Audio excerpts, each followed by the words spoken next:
Too Much Information is a production of iHeart Radio.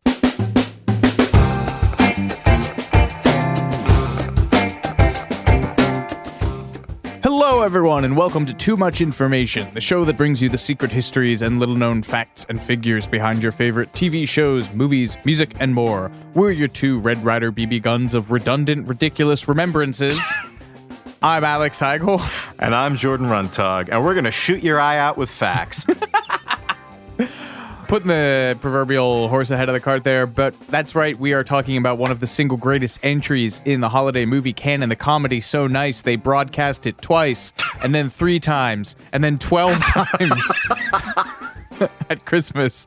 That's right, we're talking about The Christmas Story. What do you say about The Christmas Story, man? It's so good. Is it the or I should know this.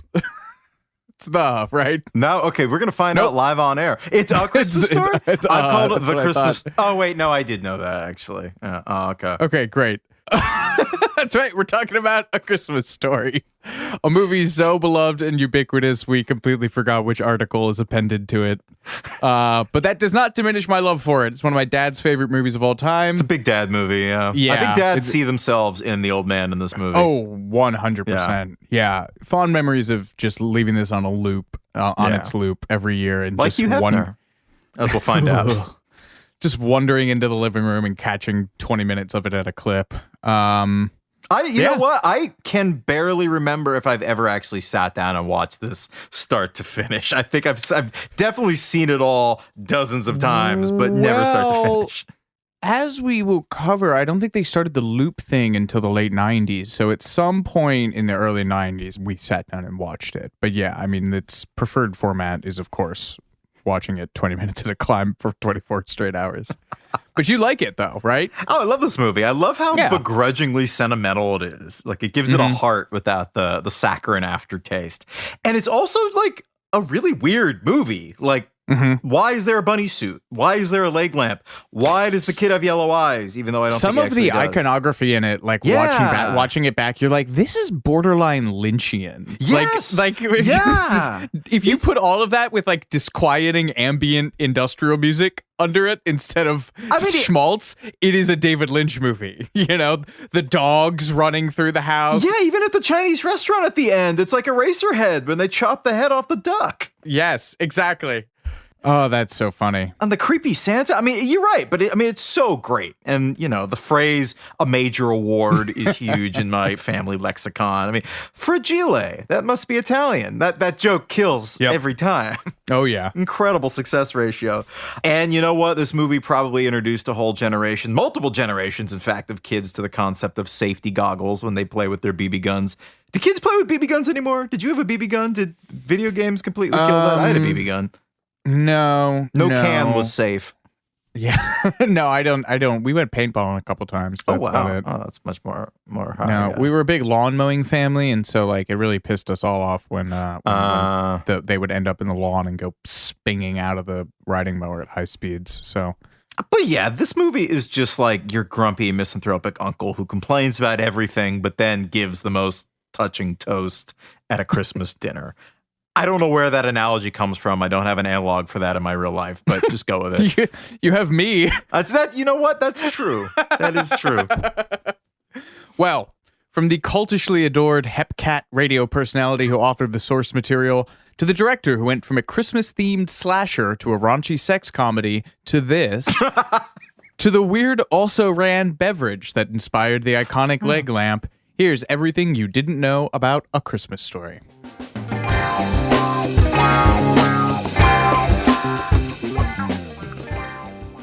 Gene Parker Shepard Jr. was born in 1921 on the south side of Chicago before moving to Indiana, specifically Hammond, Indiana, where he graduated from Hammond High School in 1939, and that's where A Christmas Story is ostensibly set. He fictionalizes Hammond as Homan in all of his stories, and all of his short stories are basically drawn from his life growing up in the southeast neighborhood of Hammond called Hessville. His early jobs included mail carrier in a steel mill, which is the most Midwest ever. Amateur radio DJ. He was a ham radio enthusiast. Returned to it in his dotage years, and I believe once said, "Once a ham, always a ham" of his time. And he served in the U.S. Army Signal Corps during WW2. The big one. He began working in broadcast radio following his service. This was in 1945 on WJOB in Hammond. He had time on the radio in Toledo and Cincinnati, and a brief stint in Philadelphia before landing at WOR Radio in New York City in 1955, where most people probably know him from.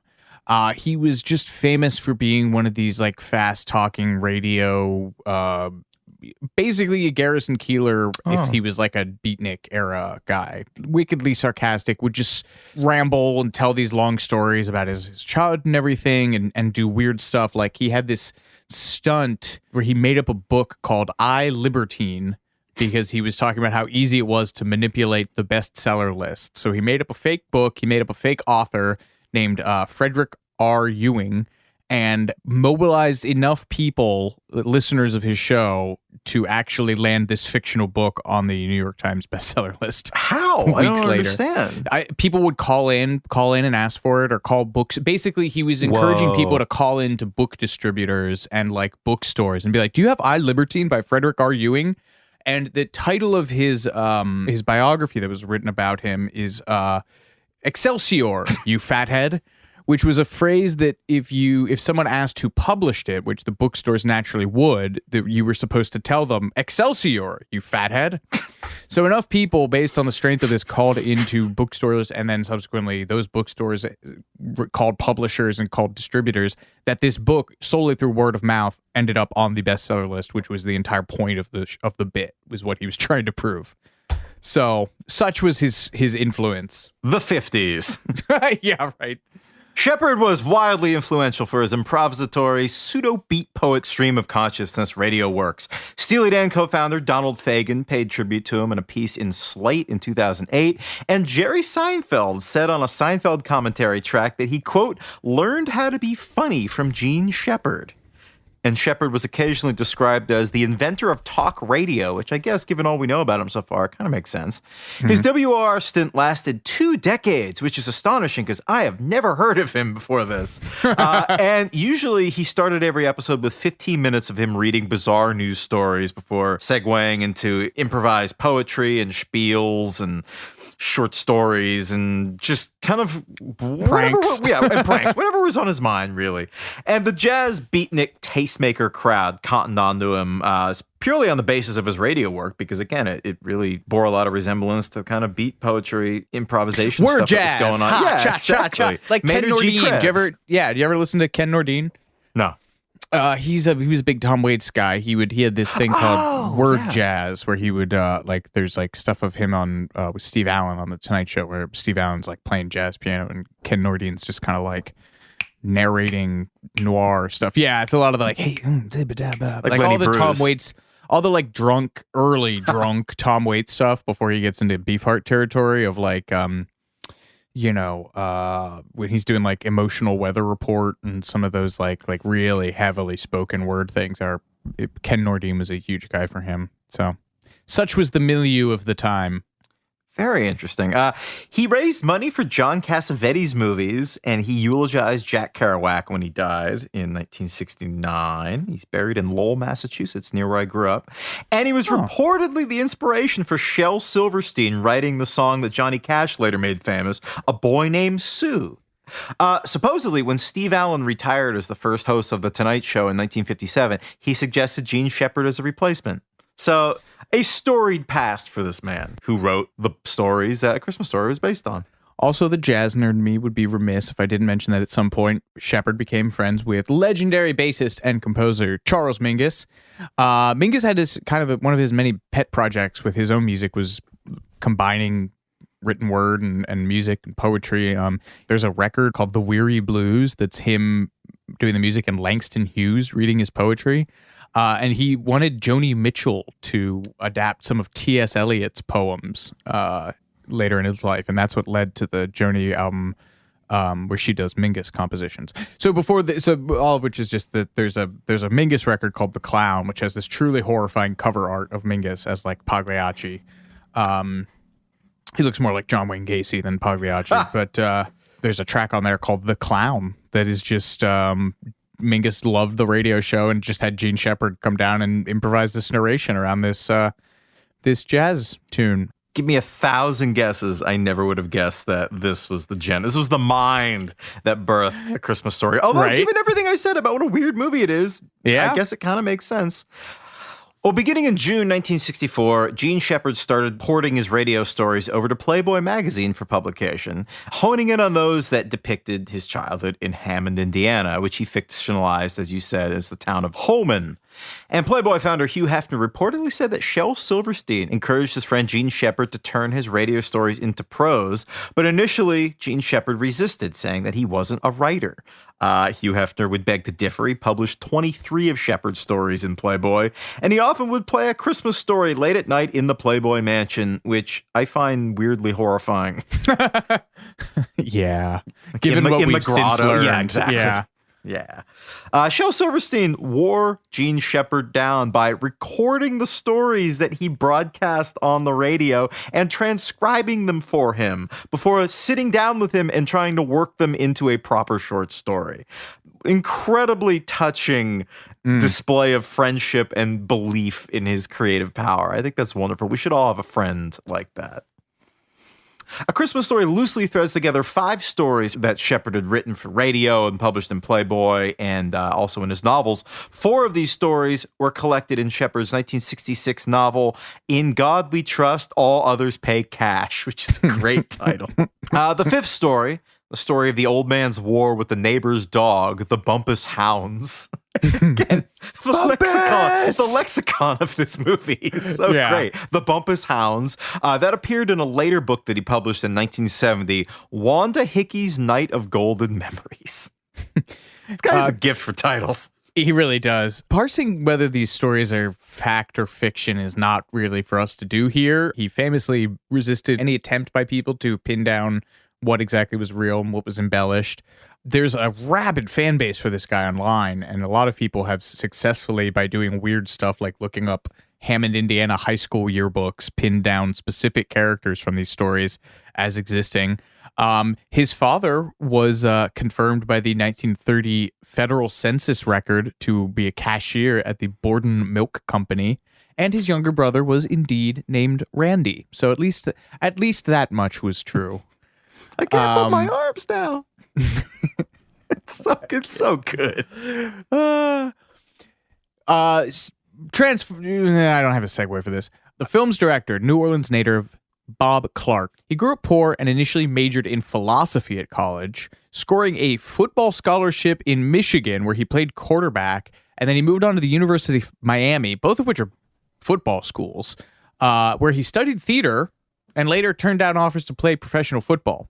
His film career began somewhat inauspiciously with a 1966 adaptation of The Emperor's New Clothes, starring an on-the-decline John Carradine. By the early 70s, he was doing horror films, 1972's Children Shouldn't Play with Dead Things. But it was in 1968 that driving around Miami on the way to a date, he heard Gene Shepard on the radio telling the story of Flick being triple dog-dared into putting his tongue on a metal pole in the dead of winter. He listened to that story so intently while circling the block repeatedly that he was 45 minutes late for his date, who did not appreciate this. He told himself then and there, according to this great Vanity Fair oral history of the film, I will do a movie of this man's work. And it would take 12 years to come to fruition. According to the New York Post, Shepard had already turned down several offers to film his stories, including one from Disney, when he was approached by Clark in 1973. So 5 years after hearing it on the radio and 10 years before the movie came out. Can you imagine if Disney made A Christmas Story? That would really suck. Ugh, yeah. No, I can't. In 83, wasn't Katzenberg in Power there? No, I don't think yet. Katzenberg. Okay. When did Jeffrey cut? No, we're not doing this. Stay focused. Happy place. Clark did make a very influential 1974 film called Black Christmas, which is generally considered one of the first slasher movies. Hugely influential on the films that would follow, especially Halloween. John Carpenter has talked about what an influence that movie was on Halloween, not just in the holiday title. Funny to me that the A Christmas Story guy went from Black Christmas to his other biggest film. a film he co-wrote, produced, and directed, the gross-out comedy Porky's. Very personal project for him, right? Apparently, about loosely based on, like the Shepherd stuff, loosely based on his own youth.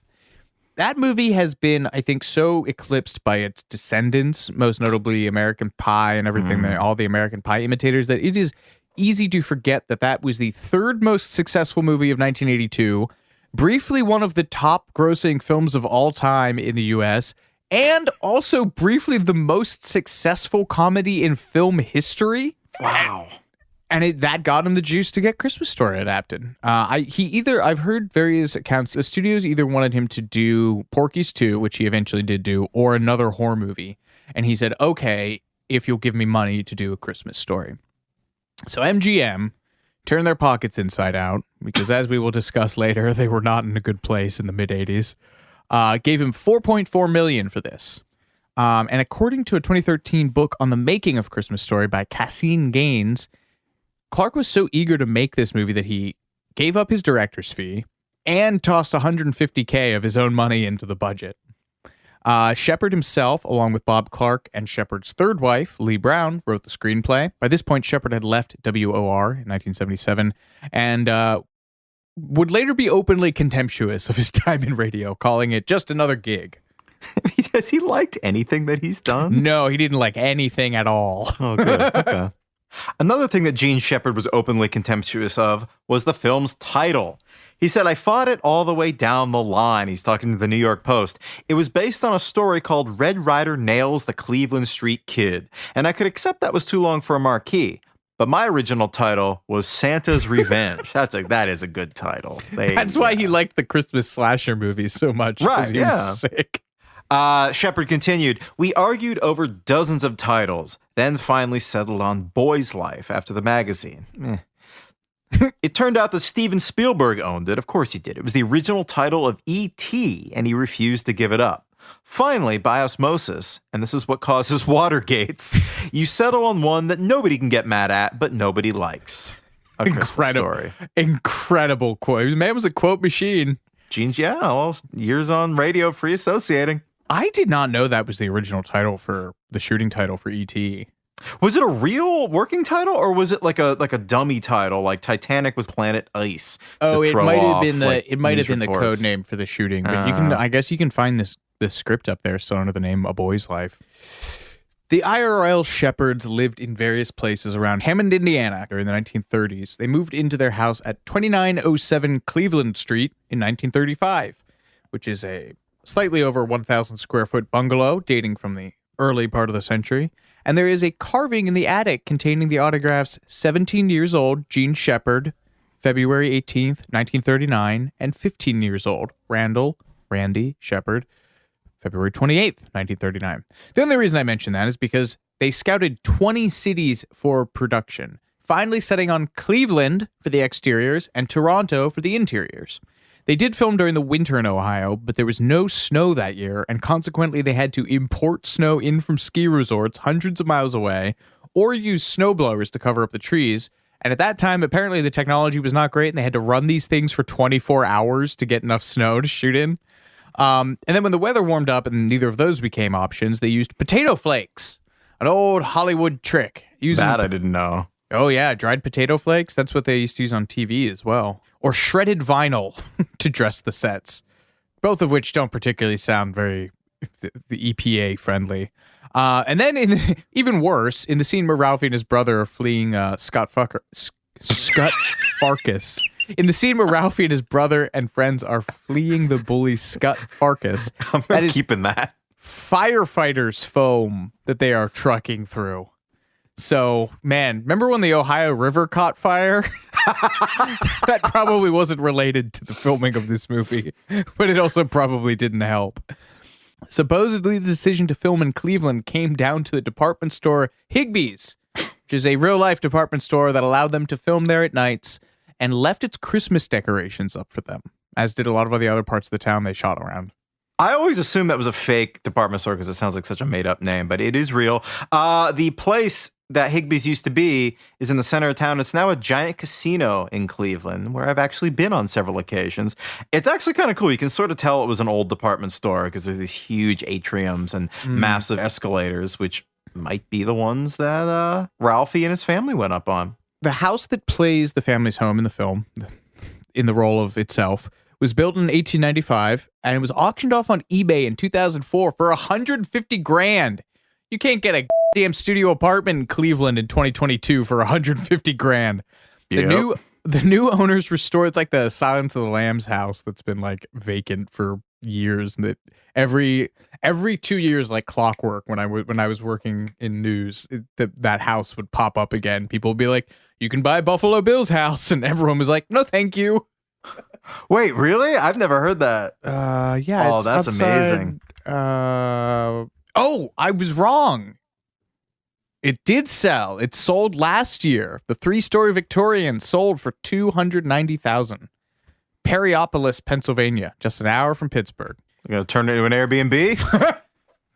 Well, funny you should mention that, because the new owners of the Christmas Story house restored it, built a museum across the street, and they have turned it into a foundation that preserves the house and the neighborhood.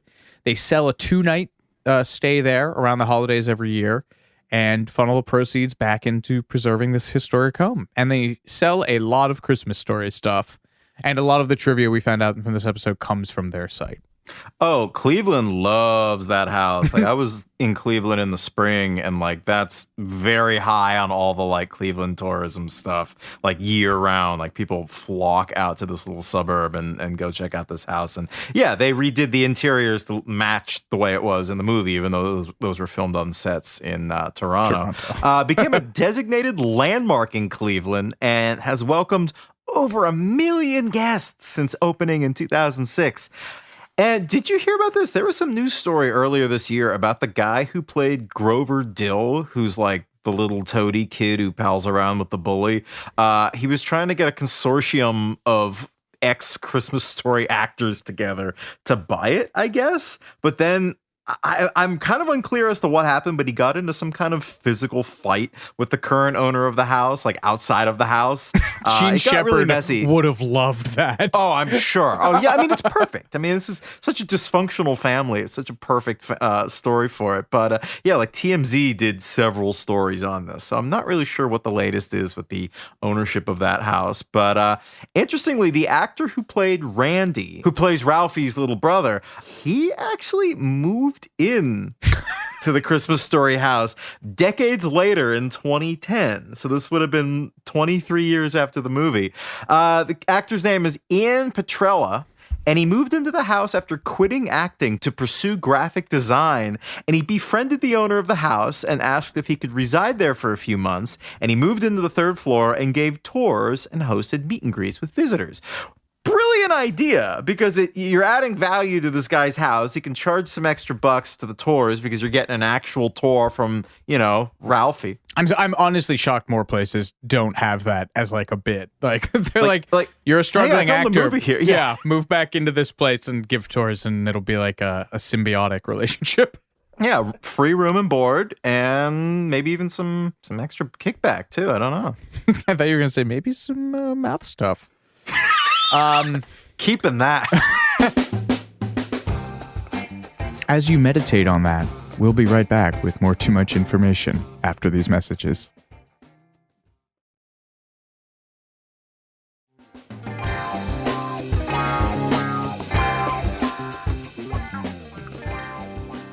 A neat trick that Clark pulled with the child actors was to cut the floors out of the set so that the camera would be down at the kids' height, around 4 feet, looking up at all of the adults, rather than the perspective of the adults looking down at the kids. So you were literally in the kids' perspective for these movies.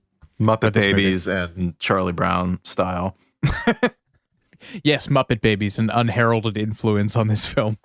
The director of Black Christmas frequently cited Muppet Babies as one of the most, moving on. A fun way to tell which scenes are filmed where. When they're filmed at the Cleveland house, the drapes are open in the living room, but on the sound stage, the drapes are closed. Which is funny because in some of those scenes that they did film in Toronto, you can see one of Toronto's trademarked red trolleys driving past in the background. Victoria School in St. Catharines, Ontario, Canada, where the school exteriors were shot, along with the tree lot scene. As mentioned earlier, this film was made on a shoestring budget, which actually turned out in their favor, because in the DVD commentary, Ralphie actor Peter Billingsley noted that the studio was barely involved and that they had a ton of freedom working on it. He said, unlike other studio films where you couldn't change a word of the script, the studio was like, you're making that weird radio play Christmas movie. Do what you want. Just don't let it cost too much. But the film is remarkably period accurate. The cars, phones, the decoder ring, the radio. I think Peter Billingsley talks about at one point, he was like talking to a woman and he mentioned he was an actor. And he was like, I was in A Christmas Story. And she's like, you can't be, you're too young. That was filmed in the 40s. Whoa. Neglecting to realize that they would not have been shooting in color in the 1940s. Well, yeah, I mean, Wizard of Oz was 39. Yeah, that's true. That's true. I stand corrected. Not the first time Wizard of Oz would come up in this. One of the things that was not real was the Life Buoy soap bar. That was made of wax. But it was a real brand. Yes. Sorry. But they did not put actual soap in that kid's mouth, which is funny because, as we'll talk about in a second, they put these kids through the damn ringer. Yeah. Billingsley said his real life mom actually used that punishment a lot, and Clark chimes in and he's like, yes, Life Buoy was known for being the worst tasting. All right, we got to talk about sweet Peter Billingsley, the kid who played Ralphie. He was apparently the very first kid out of thousands that they auditioned for the role. He told BuzzFeed in 2013, director Bob Clark said, for whatever reason, that I was the first kid he saw, but he thought, well, geez, you can't just hire the first person you see. I read they also auditioned Sean Astin from The Goonies and Will Wheaton, who played the kid from Star Trek The Next Generation. Wesley Crusher. Yep. Wesley Crusher, thank you. Peter Billingsley had worked as an actor since he was 2.5, and at the time he was known mostly for a series of Hershey's syrup commercials in which he played Messy Marvin. But he also starred in some big Hollywood productions in the early 80s, including the movie Paternity opposite Burt Reynolds, and also an ensemble comedy called Honky Tonk Freeway, and as a correspondent for the variety show Real People, which I am not familiar with. I was going to say, I thought you'd be familiar with the most of them. No. But Peter Billingsley is interesting to me also because he's related to Beaver Cleaver's mom from Leave It to Beaver, Barbara Billingsley. I think he's like the cousin of her husband or something. But that's notable to me, not only as a mid-century media obsessive, but also because Barbara Billingsley, Beaver Cleaver's mom, has my birthday, December 22nd. Oh. I love how they got Peter Billingsley to play the elf Ming Ming in Elf. They kept him on the Christmas track. He is apparently tight with Vince Vaughn and those guys. He works as a producer on their films. Oh wow. Yeah. Moving on. Sweet Peter Billingsley. It was really cold. He told BuzzFeed of shooting in Cleveland and Toronto in the winter. And the child labor laws back then, if you didn't live in California, you didn't have reciprocity with the state's laws. And I think Ohio and Canada were very lax. So you worked a lot of hours. And while we're on the topic of abusing kid actors, for the scene in which Ralphie imagines himself fighting Black Bart's gang with his Red Ryder BB gun, he spits tobacco juice a couple times, which was real. The prop man, either not thinking or not caring, just gave the 12-year-old Peter Billingsley some Red Man chewing tobacco, chaw, for those in the know. And within minutes, the 12-year-old actor was sweating. And then he said, we shut down for an hour or so. He's talking to Vanity Fair, when I just had to lie down on the couch. I guess after this, they realized that maybe giving the 12-year-old chewing tobacco was a bad idea. And for the rest of the scene, they gave him ground-up raisins to chew on. Yeah, that'll work. And in case you were wondering, for the iconic hubcap scene, Billingsley told BuzzFeed, they had me say on all the takes. I think we looped in the word fudge on top of it so you could get the mouth to curl to the consonant of K instead of D. I had been in Hollywood for a long time at that point. It wasn't the first time I'd heard it, or probably said it. And yes, he still has a lot of the stuff from the film, including the pink bunny suit and the rhinestone cowboy outfit that he fights off Black Bart's gang with. He also still has the Red Ryder BB gun and the glasses that he broke, which were his own in real life. I mean, that BB gun, you know what I'm going to say, but I'm going to say it anyway. belongs in a museum. It The museum. The museum. There was a real life Black Bart. I just wanted there's one reason I'm mentioning this. He was an Englishman who came to the States with his family. He served in the Union Army and moved out west, started a mine in Montana. Some men from the Wells Fargo Bank offered to buy his claim and he refused, at which point they choked off the water supply to the mine. He wrote in a letter to his wife of this incident, "I am going to take steps," and proceeded to become a famous outlaw specializing in robbing Wells Fargo stagecoaches. So I just had to completely mention that dude's career and the incredible line, "I am going to take steps." And then I don't think she ever heard from him again. That was like the last. She didn't hear about him until he was in the news for robbing stuff. You imagine that being the last thing you hear from your spouse, and the next time you see them, they're a bank robber. Rules. Moving on up the familial tree, Jack Nicholson showed interest in playing the role of the old man, but Bob Clark pushed for Darren McGavin because I believe largely Jack Nicholson was making like $1 million, $2 million a movie at this point. But still, did you turn down Nicholson? He would have eaten the Lifebuoy soap. This was like 3 years removed And from the set. 3 years removed from The Shining too, so he would have been bringing that energy to it. Yeah. He improvised that string of profanity in the furnace scene. He told, Can you give us a taste? My favorite part is when it comes back up. The first draft had actual swearing in it, he told a Cleveland newspaper. But then we came up with the idea of using nonsense words for the swearing. I had a great time doing that. The audience knows he's cursing a blue streak, but it's just harmless noise. Conversely, the gibberish that Ralphie is yelling when he's beating up Scott Farkas was scripted. So, the yin and yang of movie gibberish there. What is cursing a blue streak? Going blue tonight. Why is blue synonymous with bad words? Jordan, that's a great question. Because there's a blue dot to cover up nudity in, movies and TV shows and stuff. So I don't know why blue is such a... I thought red. Red's a very suggestive color. Hold, please. But blue is the warmest color. The Oxford English Dictionary contains an 1890 reference to the phrase blue stories. There you go. As early as 1900. Let us propose to celebrate Chaucer by publicly reading some of his bluest productions. Wow. And then there's the blue laws, which prohibit selling or buying or selling alcohol on, I think, Sundays. I'm from Massachusetts. I should know this. I have no idea why that... Yeah. It dates back to like Middle English, but no one is able to tell me why that... Well. Any etymology experts listening, tweet at us. Yeah. Blue is the warmest color. Hashtag Christmas story. Hashtag blue is the warmest Christmas color. Gene Shepard felt that Darren McGavin got the character exactly right. One of the few things Gene Shepard liked about this movie, apparently. He said, "I saw the old man as a guy who grew up hustling pool games at the age of 12 and supporting himself at the age of 14. And that was eerily close to Darren McGavin's actual life story.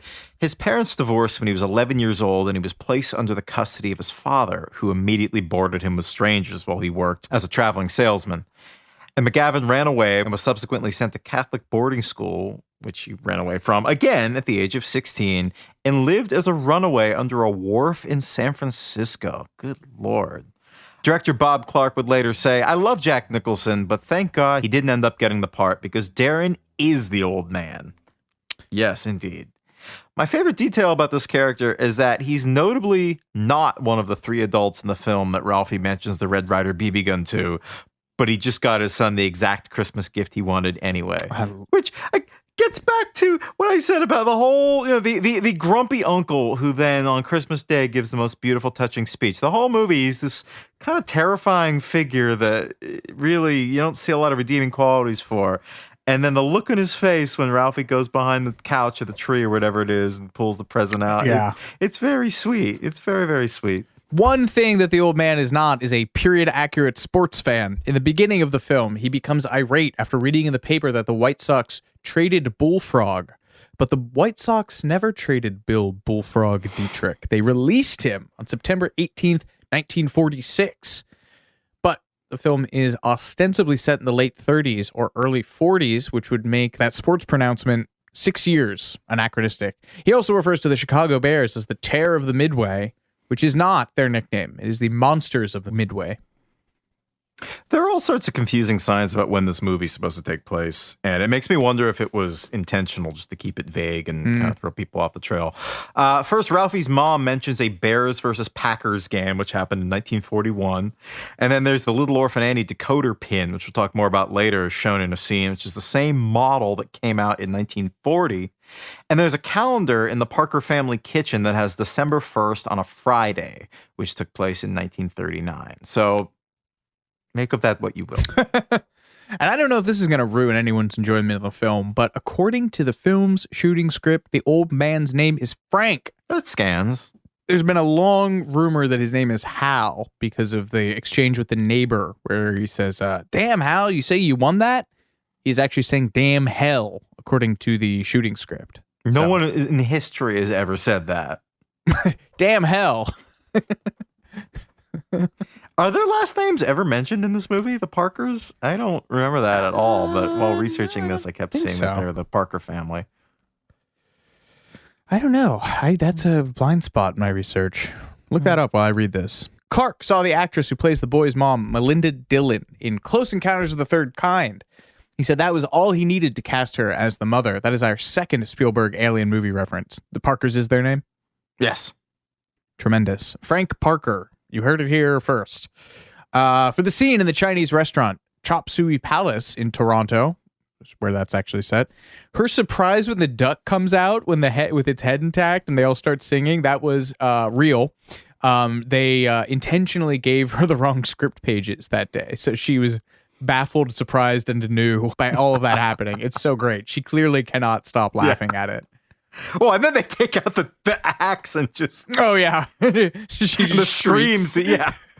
Yeah, you can tell that is not acted. It's like in Titanic when Rose gets in the cold water for the first time and she lets out a yelp that you cannot act that. That was a real sound. Like that yelp when the duck gets its head chopped off. Tweet at us at... Duck getting its head chopped off. Yeah. In the movie, the Chinese restaurant is called the Bo Ling Chop Suey Palace because there's an old sign for bowling out front with the W burnt out. This came from a real-life experience by assistant director Ken Ghosh. When he was a child, his mother had accidentally mistaken a bowling alley with a burnt-out W for a Chinese restaurant when driving around looking for a place to eat, which I think is hilarious. I love that. Of Ralphie's mother, Shepard said, "She's the kind of woman I figure grew up in a family of 4 or 5 sisters and married young. She digs the old man, but also knows he's as dangerous as a snake." Melinda Dillon's so interesting. She began a career as a coat check girl at Second City, the improv comedy theater in Chicago, popularly known as a early breeding ground for SNL. And she would start performing there. She was in the original Broadway production of Who's Afraid of Virginia Woolf. She was nominated for a Tony in that, and she got 2 Academy Award nominations, one for Close Encounters and again for playing opposite Paul Newman in Absence of Malice. And she is just like not as much of a household name as you would really think, considering all of these things, all of these roles that she's been in. And now for the rest. Zach Ward, who plays the yellow-eyed bully Scott Farkas, and his little toady, Grover Dill, played by Yano Anaya, originally had each other parts, i.e. Dill was the bully and Farkas the toady, which would have been truer to Shepard's book and the stories. But when they got onto set, Bob Clark took one look at them and swapped them and was like, you get his lines and you get his lines. I mean, was the joke supposed to be that the bully was tiny? I mean, it's a visual gag. Think so. Why would that be in a book? Like, yeah. Anaya has a great bit about auditioning for Bob Clark. He goes, "I went into audition and he asked me to do 2 crazy things. So first, I acted like a rock star. I was into Van Halen then. And then for the second crazy thing, I farted really loud." He told this to Vanity Fair, ladies and gentlemen. Zach Ward wins today's lawsuit category. That's the Scott Farkas guy. That's Scott Farkas. Scott, I can't say his name. It's got to intentionally be that what close. The hell kind of a name is Scott? I mean, it's a perfect name for him, for the character. Yeah, he had yellow Again, this eyes. guy, Gene Shepard's got a gift for titles and names. Zach Ward sued Warner Brothers and a toy company in 2011 for an action figure of his character from the movie, dropping the suit in 2012 when it was revealed that A, he was never entitled to merchandising rights in the first place because of a clause in his contract when he signed it, and B, the toy used a generic face in its design going back to 2006. So then, that same year, he tried to sue them again over a Christmas Story board game, playing cards, and calendar that he had been presented with 2 years prior at the annual Christmas Story charity fundraising convention in Cleveland. That suit was quickly settled, but there are some astoundingly mean things that the toy company NECA said about him in the press, which, yeah. Like what? They call him a baby or something. Hang on. I mean, this kid's story is devastating. He tells the story in a 20th anniversary mini documentary about the making of A Christmas Story. And he was, I guess, making money for his single mom as a child actor, and he paid for everything in the household. And one year for Christmas, she took him to the mall, and he had to pick out a sweater that he paid for. And then she wrapped it up and gave it to him for Christmas, which is so sad. Jesus. Yes, NECA, whatever, however you pronounce it, they call it a long, exceedingly silly case by a plaintiff who had a bit role as a 13-year-old in the well-known 1983 film. And then they said he has grown up to become a professional plaintiff. Ouch. Yeah, murdered in court filings by a company, by a toy company. Well, now we got to talk about Flick, who's played by Scott Schwartz. He's he will forever be the kid who got his tongue stuck to a pole. Yeah. What else needed to know? Yeah. The said tongue stuck to a flagpole scene was created with a plastic pole that they drilled a tiny hole into, which is rigged up to a vacuum so that it would actually suction people's tongues into this little hole in the pole. And it was popular with the boys on the set, and they all took turns sticking their tongue into the air hole. They hit their tongues if they're lucky. Scott Schwartz, the kid who played Flick, had to shoot the scene twice after they accidentally underdeveloped the film on the first shoot. And at one point, director Bob Clark, who was so annoyed with Flick's constant praking on the set, called lunch while the suction was on, leaving him stuck there. So all the scenes of him, like when the teacher looks out the classroom window and he's just like flailing around with his tongue just B-roll. Yeah, that's exactly. Well, this was because they Clark brought all these kids up to Canada and basically stuck and Cleveland. They were roomed in a hotel in the Stauffer's Hotel in downtown Cleveland for the shoot, and he brought them up to Canada so that they could get this, the classic Cool Hand Luke, bunch of guys, rowdy guys chemistry. And they would rehearse at his home in New Bedford. And so, like I said, most of them were staying in this hotel together, and being a bunch of 10 to 14-year-old boys, they got up into all these shenanigans, like chucking water balloons and sodden rolls of toilet paper out of the windows of the top floors, would send hundreds of dollars of delivery food to people in the middle of the night. They would ding-dong ditch people pretending to be housekeepers. And Schwartz, who was 14, he was the oldest of all of them and had he was a bit of a movie veteran. He'd been on The Toy with Richard Pryor and Jackie Gleason. Whoa. And he was the ringleader, which is why Clark couldn't stand him by the time they went to film that scene. Called lunch with a kid's tongue suctioned to a prop pole. That's got to go down in the annals of treating kids poorly in films. I can't believe it wasn't Scott Farkas as the lead bully on the film. Wow. His braces are one of the many anachronisms in this film, presumably because he actually had them, and they were not going to pry them off his teeth just to ensure period accuracy. I didn't know that. That's a whole Wikipedia thing that there's a lot of them. I would go down. There's a lot of them. Little weird date things. I think Mental Floss has it. Gene Shepard and his wife have a cameo as the couple in the Higbee's department store, and Bob Clark is the aforementioned Swede, the family's neighbor. Shepard read the film's narration off-screen so that Billingsley could act to it in real time, but he and Clark had a mildly contentious relationship while shooting. Apparently, Shepard was constantly looking over Clark's shoulder and just making suggestions, and then would approach the actors after he yelled cut. He would come up to Billingsley and be like, "Ralphie's really like this." And then Clark would come back onto the set and be like, "Gene, get away from the actors." But because this film was made on a very tight budget, Clark had tightly storyboarded every shot in it. And so he didn't have a lot of time for Shepard to be, telling kids, "Oh, you should do it again this way." more true to what Ralphie was actually like.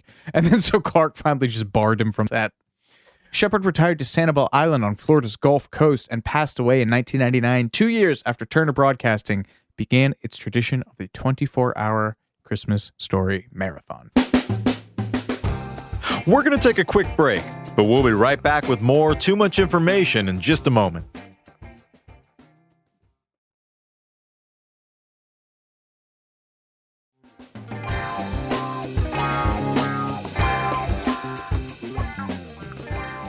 Jordan, tell us about the leg lamp. Yes, this would not be an episode of TMI if we didn't go extremely in-depth on the major award, the leg lamp. Jordan's It Belongs in a Museum segment. Yes. We need we gotta write a theme song for that so we can throw to it. I'm gonna get on that. Can we hire John Williams for that? Jamie, get friend of the pod, Paul Williams, to write Jordan's It Belongs in a Museum segment. The leg lamp was first described in the 1966 Gene Shepard short story, My Old Man and the Lascivious Special Award that heralded the birth of pop art. It's the title of the short story. Incredible. And it actually appeared on screen before A Christmas Story in the PBS film The Phantom of the Open Hearth, which was broadcast in 1976. I'm guessing that was a Gene Shepard story that was done for PBS? Or it had to have been. Yeah, it was PBS. Yeah. Well, no, I mean, it was a Gene Shepard story? Oh, yeah. Gene Shepard was inspired to create the leg lamp by old print ads for the soft drink Knee High, which featured a woman's, I can't remember if it's one or two, I think just one leg from the skirt down, and the very simple copy, drink Knee High quality beverages. I looked that up online. You're right. It's the leg lamp. It's just the leg, crazy to see. Yeah. The design of the leg lamp for A Christmas Story is the work of the production designer Reuben Freed, and he told Cleveland Magazine in 2009, I immediately thought of something I had seen in my mother's front room, which was a... Okay. Which grew up in a New Orleans brothel, which was sort of...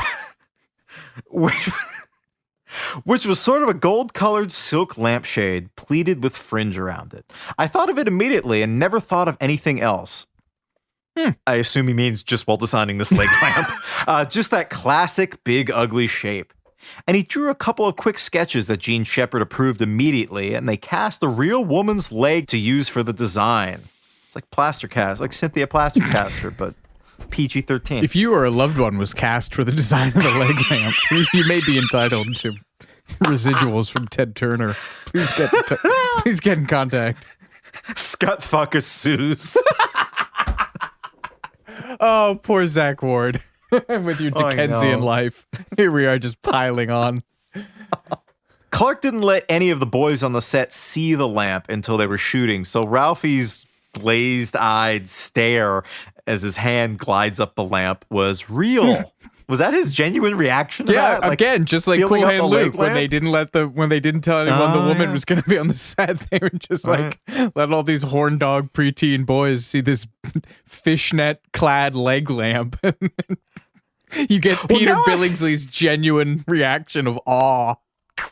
Well, now I feel bad because my dad, as a joke, got me a leg lamp, I think like a half-size one for Christmas one year, and I had it in my dorm because I thought it was a goofy-looking thing. And now I worry about the impression it gave off.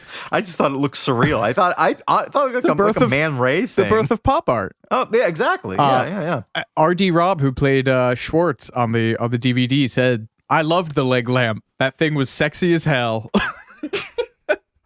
Inventor's Digest, in their feature on the leg lamp, notes that it is protected by federal trademark registration number 3364542 with a separate registration for a leg lamp Christmas tree ornament, which I believe we do have in our home. 3 lamps were made for the movie, but none of them exist today. Jordan, I'm so sorry. God, I know. There are reports that all 3 were broken as part of filming, but a Canadian blog called Retrofestive wrote that one did survive and sat unused for years in the window of Martin Malivoire's special effects shop in Toronto. I have no idea what any of those words mean. It was eventually discarded in the early 90s. Oh, belongs in a museum. And to celebrate A Christmas Story's 30th anniversary in 2013 and Cleveland's role as its filming location, Terminal Tower in Cleveland's public square was turned into a giant leg lamp, complete with red garter. I need to see that. In less sexy prop categories, the Little Orphan Annie decoder ring featured in the movie is the 1940 model, another thing that helps kind of establish when the film was set. The design for that decoder originally featured the words Radio Orphan Annie's SS and 2 crossed skeleton keys. Now, why could that have been a poor decision in the 1930s? I wonder. Well, the SS did stand for Secret Society, but it took them until 1939 to remove the words SS with a striking logo from a children's toy. I mean, the U.S. didn't enter World War II in the December 41, and maybe it was just something that the connotation wasn't as strong yet, maybe. I don't know. Well, the SS was founded in 1925, Jordan, which I only looked up to rebut your fact. So, sucks to your ass, Mar. I'm shocked I haven't hit you with that one yet. That's one of my favorite no context disses. Lord of the Flies, ladies and gentlemen, friend of the pod, the Lord of the Flies. Popularity of A Christmas Story has caused some people to believe that the secret messages at the end of the Orphan Annie radio shows, the first late afternoon children's serial based on the comic strip by Heigl Gray, existed to promote Ovaltine. That is not strictly true. The secret messages that the children would decode were previews of the next week's adventure. But the guy who is the announcer for the show, Pierre-Andre, would, however, ramble on at least twice per show about Ovaltine, sometimes for up to 3 minutes, which was a big chunk of time for a 15-minute show. And now, for all of those toy gun completists out there, yes, sadly, while the Red Ryder model BB gun was manufactured in Plymouth, Michigan by the Daisy Company beginning in 1940, it never existed in real life as it does in the film. The company's Buck Jones model did have a compass and sundial in the stock, but those features were not included in the Red Ryder model. And further, since Peter Billingsley was left-handed, the compass and sundial were placed on the opposite side of the stock that they would have been in the actual toy, because the world is not kind to the left-handed. Oh, he still has that. He has that prop. I mentioned that earlier. I have goldfish memory. According to Stan Cole, the film's editor, MGM wanted A Christmas Story cut down to 90 minutes so it could be turned around in a tight 2-hour showing window in theaters. Consequently, several scenes were cut from the film, among them fantasy scenes in which Ralphie rescues Flash Gordon from Ming the Merciless on the planet Mongo, and another one where he rescues Santa from Black Bart's gang. And there are photos of Ralphie in that cowboy costume standing next to a dude playing Flash Gordon. It's really wild. The film, the scenes don't exist anymore, but in the credits to the film, you can see people credited as Flash Gordon and Ming the Merciless. So that's why those are in there, was because those were shot and then cut. The film opened the week before Thanksgiving, and according to Clark, doubled its business over the long weekend. Roger Ebert, in his review, wrote, "My guess is either nobody will go to see it or millions of people will go to see it." Unfortunately, the former was right. The film was in theaters for basically half of November and half of December, but MGM pulled it just in time for Christmas, which Will mentioned that they were running out of money by the mid-'80s. Business decisions like that, probably a reason why. It took a few years for the film to become a hit. It first appeared on television on HBO, friend of the pod, HBO, in 1985, which was around the same time it was released on VHS. And it really took off with the advent of home video and home video bootlegging. People discovered it and began sharing it and buying it and ritually watching it, and it just sort of steadily grew, Peter Billingsley told Vanity Fair. Coincidentally, around this time, MGM was falling apart and sold its film library to Ted Turner in 1986 to help pay its debts, which is how A Christmas Story ended up on Turner's Superstation cable channel, where it was his idea to run it annually. He might have been taking inspiration from another MGM hit, The Wizard of Oz, for which CBS paid $225,000 for the rights to rebroadcast yearly, which they did from 1959 to 1991. Was that a thing growing up in your household? I definitely remember, my parents and relatives all being like, and once a year we would gather around the cathode ray to watch A Wizard of Oz. I think it was more The Sound of Music in my household. Oh, yeah, that too. Yeah. And then that I remember too growing up. I mean, that's why it's like a de facto Christmas movie now, is that they just needed to fill up hours of programming when people were off for the holidays. But when Turner Broadcasting merged with Time Warner in 1997, they began running the film on its now famous continuous 24-hour loop from Christmas Eve through Christmas Day on TNT, Turner Network Television. In 2004, it moved to TBS. It's also on HBO Max. So he actually says You get a little more of the leg lamp, I'll tell you that much. Ironically, one person uncomfortable with the film aging into a beloved Christmas tradition was Gene Shepherd, who, as you mentioned earlier, hates everything. He sought to puncture the very notion of nostalgia with his stories, so I guess it makes sense why he wouldn't be all that thrilled with the movie version of one of his stories becoming a golden holiday standard. He originally envisioned The Christmas Story as, quote, Dickens's Christmas Carol as retold by Scrooge. Amazing. Again, a quote machine. And consequently disavowed the film version. Although, fun point of fact, the sign that Ralphie's BB ricochets off of to break his glasses reads Golden Age, which you say is a very nice visual symbol about the dangers of nostalgia. Looking backwards at the Golden Age, it can blind you. Wow. Oh, that's very good. Apparently it's a soda company sign. A regional Cleveland area soft drink company. That is our second obscure soft drink reference of this episode. Friend of the pod, obscure regional soft drink. Consider, for example, this quote that Gene Shepherd gave to Q magazine back in 1961. Childhood seems good in retrospect because we're not yet aware of the basic truth. That we're all losers, that we're all destined to die, and death is a defeat. Merry Christmas, everyone.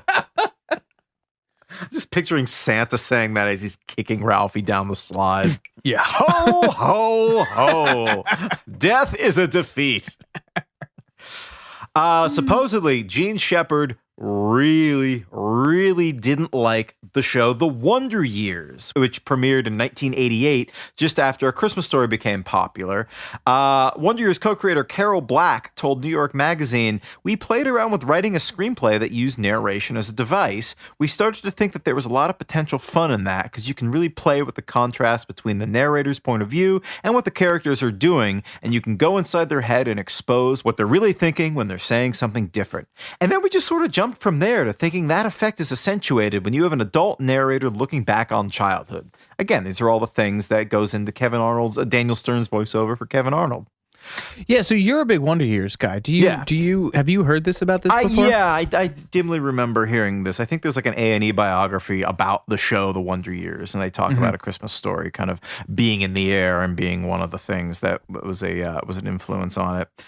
Peter Billingsley even appeared in the final 2 episodes as one of Kevin's roommates on The Wonder Years. Oh yeah, that's right. He goes to work at like a summer camp or something to try to, or like a Footloose style, not Footloose, yeah, Footloose style, like resort or something, because Winnie goes and works there. Oh yeah, that was sad.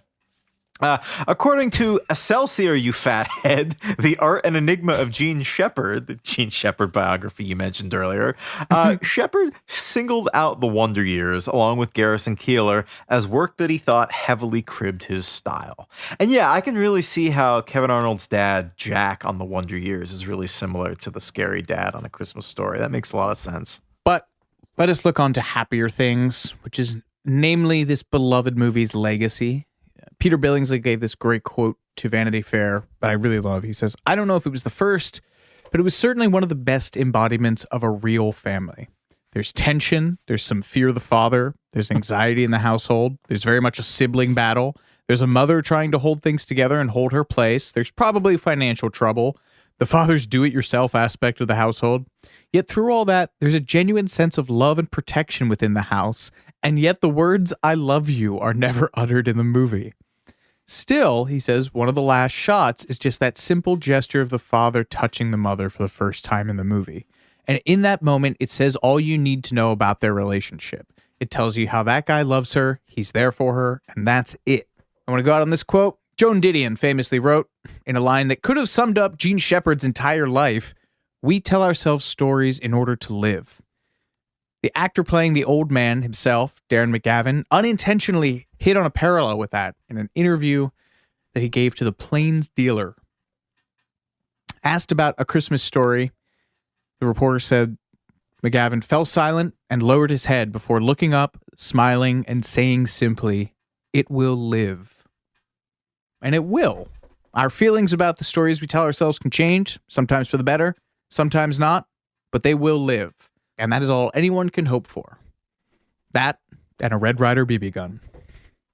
Folks, this has been Too Much Information. Thank you for listening. I'm Alex Heigl. I'm Jordan Runtagh. We'll catch you next time.